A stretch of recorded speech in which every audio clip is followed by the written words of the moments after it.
जय माँ इंद्राक्षी, जय अम्बे। इंद्राक्षी धाम में दर्शकों आप सभी का हम हार्दिक स्वागत करते हैं। आज के दिन जिन जातकों का जन्म दिवस है, मैरिज एनिवर्सरी, उन सभी को हमारी तरफ से बहुत बहुत शुभकामनाएं। आज बात करते हैं मैरिज लाइन के बारे में। कई बार बहुत लोगों के हाथ में मैरिज लाइन ऐसी आड़ी तिरछी होती है, सारा दाम्पत्य जीवन अग्नि में हो जाता है, नरक में हो जाता है।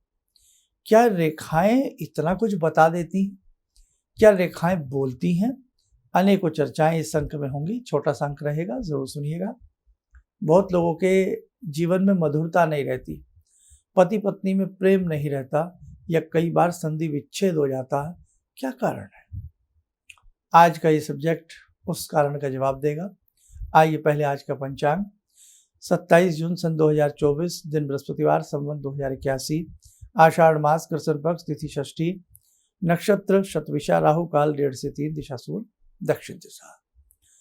आपकी हथेली में बनी मैरिज लाइन बहुत कुछ बताने में सक्षम होती हैं। आप अपने बच्चों की रेखाएं देख करके जान सकते हैं कि इनका विवाह शादी कैसा होगा।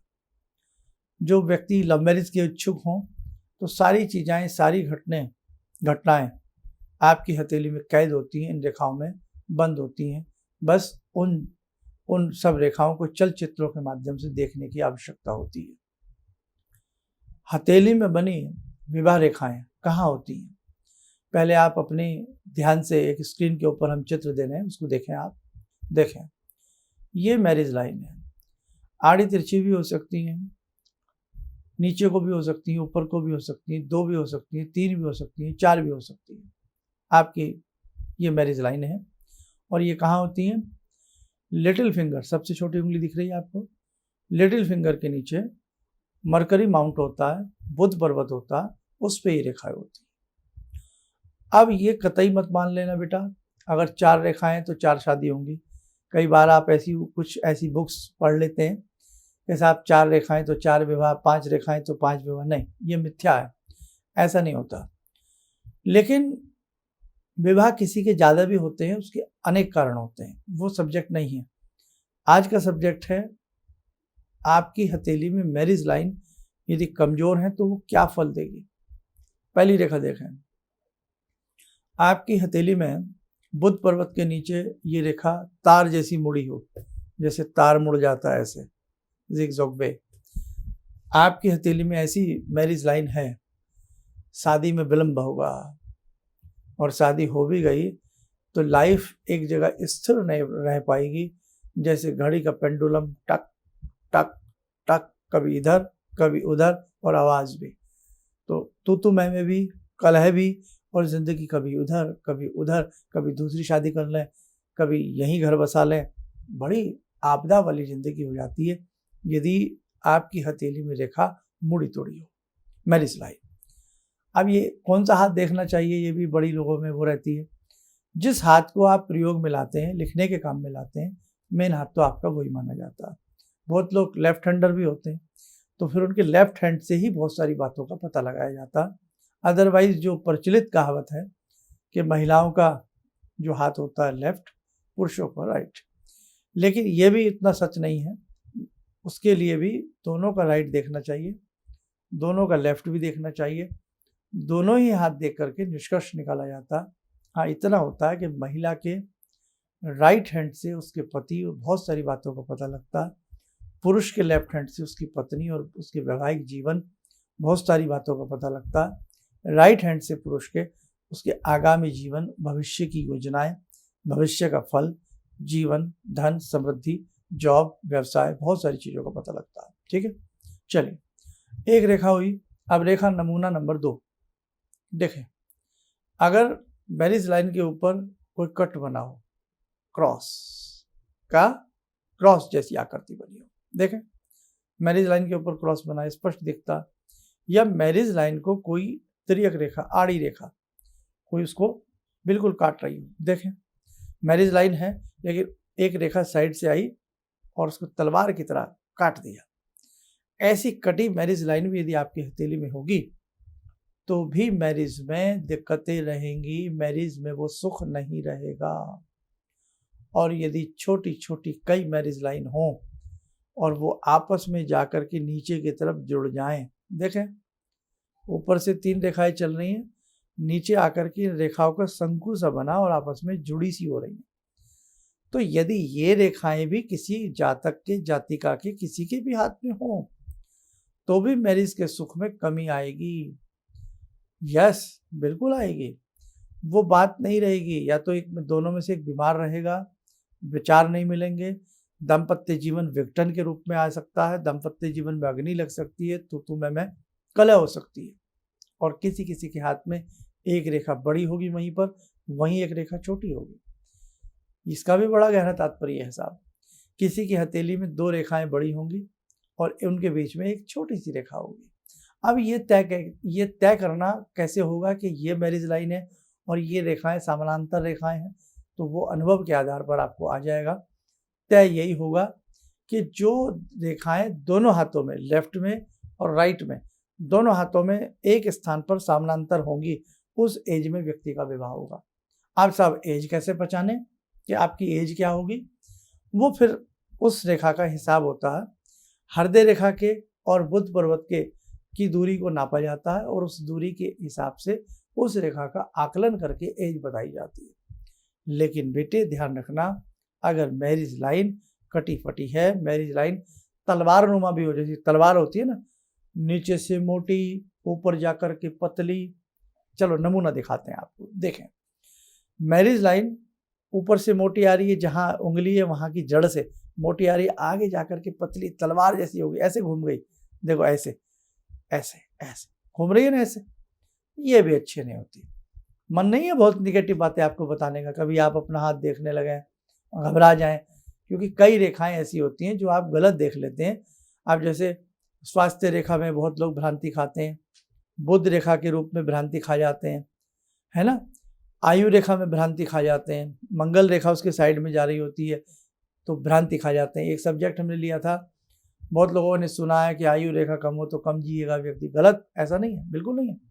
मंगल रेखा बाजू में जा रही हो, लंबी आयु होगी। इसके लिए आप देख लेना, अगर आयु रेखा छोटी हो डरे ना।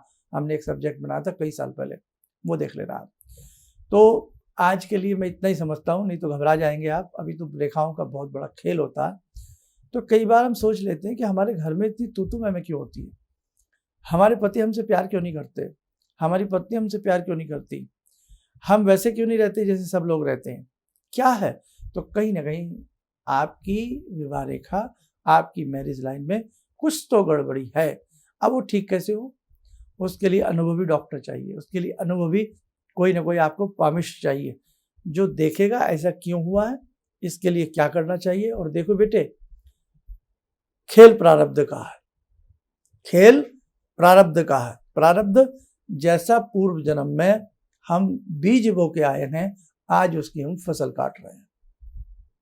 एक बच्चा पैदा हुआ, पैदा होते ही आड़ी तिरछी रेखाएं उसके हाथ में। अभी तो जन्म लिया, अभी उस संसार में देखा क्या, संसार में उसने किया क्या, लेकिन ऐसी खराब सी रेखाएं जन्मजात बच्चे के हाथ में। पूर्व जन्म का, पूर्व जन्म मानना पड़ेगा, आपको मानना पड़ेगा। एक समय में, एक नक्षत्र में, एक घड़ी में, एक शहर में, एक ही हॉस्पिटल में यदि 10 बच्चे पैदा हो रहे हैं साहब एक ही समय में, भाग्य सबका अलग अलग है। नक्षत्र वही है, घड़ी वही, बेला वही, शहर वही, टाइम वही, दिन वही, तो इतना फर्क क्यों आ गया? एक दिन में हजारों बच्चे पैदा होते हैं, सब जानते हैं। सेकंडों के हिसाब से हजारों बच्चे पैदा होते हैं। कोई राजा, कोई रंक, कोई ठूठ, कोई मूर्ख, कोई विद्वान। प्रारब्ध का खेल है, प्रारब्ध का खेल है। प्रारब्ध में जैसे उसने बीज बोए हैं, उसका प्रतिफल, क्रिया की प्रतिक्रिया तो होनी तय है, वो काट नहीं सकता उसको। इसलिए ऋषि मुनि ने कहा, बेटा अच्छे कर्म करिए, अच्छे से रहिएगा, जीवों पर दया कीजिएगा, मांसाहार छोड़ें, जीवन को सुंदर तरीके से व्यतीत करने का प्रयास करें, तो आपका जीवन सुंदर हो जाएगा। चलिए खैर, सब्जेक्ट बहुत बड़ा हो जाएगा, तो आज इस सब्जेक्ट को 1-2 बार सुनना, समझना, देखना। जो हाथ की रेखाएं सीखना चाहते हैं उनके लिए बड़ा अच्छा सब्जेक्ट है। धीरे धीरे समझेंगे, आपको बहुत सारी बातें समझ में आ जाएगी। समय हो चला आज की ध्यान साधना से जुड़ने का। सभी के घर में मंगल रहे, सभी के घर में खुशियां रहे, पति पत्नी में प्रेम रहे, दाम्पत्य जीवन में शहद से भी ज्यादा मिठास रहे। आइए जुड़ते हैं जगत जननी मंगल करणी भगवती जगदम्बा से। ओम सिंदूरारुण विग्रहां त्रिनयनां माणिक्यमूले स्फुरात् स्तारानायकशेखरं स्मितमुखी बापेन वक्षोरुवां पाणिभ्यामलपूर्णरत्नचषकां रत्नोत्परां बिभ्रति सौम्यां रत्नघटस्थरक्तचरणां ध्यायेत् पराम् अम्बिकां खड्गं चक्रगदेषु चापपरिगान् शूलम्बुशुण्डिं शिरा शङ्खं संदधतीं करे स्त्रीनयनां सर्वाङ्गभूषावृतां नीलासमद्युतिमास्य पाददशकां सेवे महाकालिकां यामास्तो स्वपितैहरो कमलजो हन्तुं मधुं कैटवं विद्युद्दामसमप्रभां मृगपते स्कन्दस्थितां भीषणां कन्या विहकरवालखेटविलसा धस्ताविरासेवितां हस्तैश्चक्रगदाशिखेटविशिखां चापं गुणं तर्जनीं विप्राणामलिलात्मिकां शशिधरां दुर्गां त्रिनेत्रां भजे। कवच बना लें, ध्यान करें, जगत जननी का शुभ आशीष हम सबके ऊपर बरस रहा है।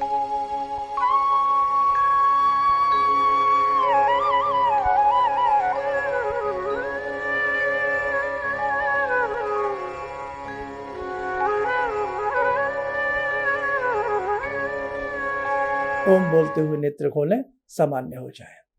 देखो साधकों, बड़े बड़े सब्जेक्ट हैं, गहरे गहरे सब्जेक्ट हैं। आने वाले समय में सारी चीज़ें, सारी चर्चाएं आपके संग होने वाली हैं। वेबसाइट पर एक ऐसा पेज देने वाले हैं जिस पर आप ज्योतिष सीख सकें फ्री ऑफ कॉस्ट। चलिए, आप सब स्वस्थ रहें, सुखी रहें। इन्हीं शुभकामनाओं के साथ हम अपनी वाणी को विराम देते हैं। जय जय अम्बे।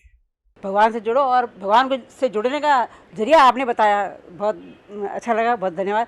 और सनातन धर्म को जिंदा रखने के लिए आप जो प्रयास कर रहे हैं बहुत सराहनीय है।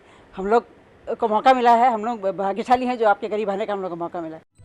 किसी भी समस्या के समाधान के लिए मिले प्रसिद्ध हस्तरेखा एवं वास्तु विशेषज्ञ प्रोफेसर धर्मेंद्र शर्मा जी से।